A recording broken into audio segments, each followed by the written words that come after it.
പശ്ചിമബംഗാളില് റിമാൽ ചുഴലിക്കാറ്റ് കരതൊട്ടു. സൗത്ത് 24 പർഗാനസ് ജില്ലയിൽ നിരവധി മരങ്ങൾ കടപുഴകി വീണു. കാറ്റിന്റെ വേഗം മണിക്കൂറിൽ 110 കിലോമീറ്റർ എന്ന് കാലാവസ്ഥാ നിരീക്ഷണ കേന്ദ്രം അറിയിച്ചു. കൊൽക്കത്ത, ഹൂബ്ലി എന്നിവിടങ്ങളിൽ വൻ നാശനഷ്ടങ്ങൾ ഉണ്ടായി. വിവരങ്ങളുമായി ബി ബാലഗോപാൽ ചേരുന്നു. Balagopal, good morning. അങ്ങനെ എല്ലാവരും പ്രതീക്ഷിച്ചിരുന്നതാണ് ഈ പ്രശ്നങ്ങൾ, എങ്കിലും കുറച്ചധികം കുഴപ്പങ്ങൾ ഉണ്ടായോ അവിടെ? മോത്തി, ഇന്നലെ അർദ്ധരാത്രിയോടുകൂടിയാണ് പശ്ചിമ ബംഗാളിലെ സാഗർ ദ്വീപിനും ബംഗ്ലാദേശിലെ കപ്പൂപ്പാറയ്ക്കും ഇടയിൽ റൊമാൽ ചുഴലിക്കാറ്റ് കരതൊട്ടത്. കരതൊടുമ്പോൾ മണിക്കൂറിൽ 135 കിലോമീറ്റർ വേഗതയിലായിരുന്നു ഈ റൊമാൽ ചുഴലിക്കാറ്റ് ആഞ്ഞു വീശിയിരുന്നത്. പക്ഷെ പിന്നീട് ഈ കാറ്റിന്റെ ശക്തി ക്ഷയിച്ചു വരുന്നു എന്നാണ് കാലാവസ്ഥാ നിരീക്ഷണ കേന്ദ്രം അറിയിക്കുന്നത്. ഇപ്പോൾ ലഭിക്കുന്ന കാലാവസ്ഥാ നിരീക്ഷണ കേന്ദ്രത്തിന്റെ ഏറ്റവും പുതിയ അറിയിപ്പ് പ്രകാരം നിലവിൽ ഈ റൊമാൽ ചുഴലിക്കാറ്റ് വടക്ക് കിഴക്കൻ ദിശയിലേക്ക് സഞ്ചരിക്കുകയാണ്.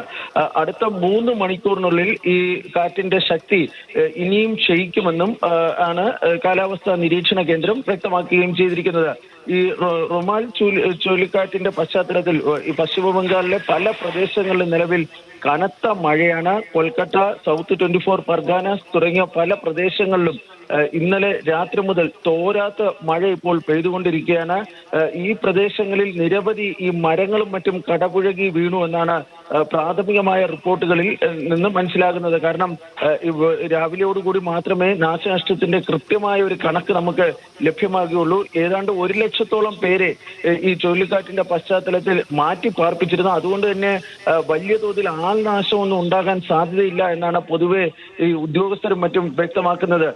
ഈ മരങ്ങൾക്ക് പുറമെ ചില വീടുകളും മറ്റും നാശനഷ്ടം ഉണ്ടായിട്ടുണ്ട്. പക്ഷെ അതിന്റെ കണക്കുകളും മറ്റും ഇനി വരും മണിക്കൂറുകളിൽ മാത്രമേ ലഭ്യമാകുള്ളൂ. ഏതായാലും കേന്ദ്ര കാലാവസ്ഥാ നിരീക്ഷണ കേന്ദ്രം അറിയിക്കുന്നത് അടുത്ത 3 മണിക്കൂറിനുള്ളിൽ തന്നെ ഈ വടക്ക് കിഴക്കൻ ദിശയിലേക്ക് സഞ്ചരിക്കുന്ന ഈ കാറ്റിന്റെ ഈ ശക്തി കാര്യമായ തോതിൽ തന്നെ കുറയുന്നതായിരിക്കും. നിലവിൽ ഏതാണ്ട് മണിക്കൂറിൽ 110 കിലോമീറ്റർ വേഗതയിലാണ് ഈ കാറ്റ് വീശുന്നത്. പക്ഷേ അടുത്ത 3 മണിക്കൂറോടുകൂടി ഇത് ഈ ക്ഷയിക്കുന്നതോടുകൂടി ഈ പ്രതിസന്ധിക്ക് ഒരു പരിധിവരെ പരിഹാരം ഉണ്ടാകുമെന്നാണ് കരുതപ്പെടുന്നത്.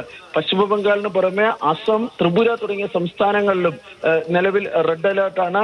അവിടെയും വലിയ തോതിലുള്ള മുൻകരുതലുകൾ സർക്കാരുകൾ ഏർപ്പെടുത്തിയിട്ടുണ്ട്. ഈ ചുഴലിക്കാറ്റ് കര, വ്യോമ, റെയിൽ ഗതാഗതത്തെ കാര്യമായി ബാധിച്ചിട്ടുണ്ട്. കൊൽക്കത്ത എയർപോർട്ട് ഇപ്പോൾ അടച്ചിട്ടിരിക്കുകയാണ്.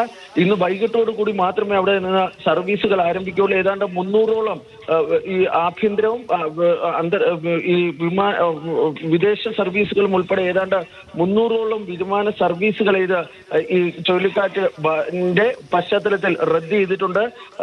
റെയിൽ ഗതാഗതത്തെ കാര്യമായ തോതിൽ ബാധിച്ചിട്ടുണ്ട്. പക്ഷെ നിലവിൽ ഇതുവരെ ആൾനാശം റിപ്പോർട്ട് ചെയ്യപ്പെട്ടിട്ടില്ല. ഒരുപക്ഷെ പകലാകുമ്പോൾ, അതായത് ഇപ്പോൾ കനത്ത മഴയാണ്, കുറച്ചുകൂടി കഴിയുമ്പോൾ മാത്രമായിരിക്കും ഈ നാശനഷ്ടത്തിന്റെ കൃത്യമായ ഒരു ചിത്രം നമുക്ക് ലഭിക്കുകയുള്ളൂ.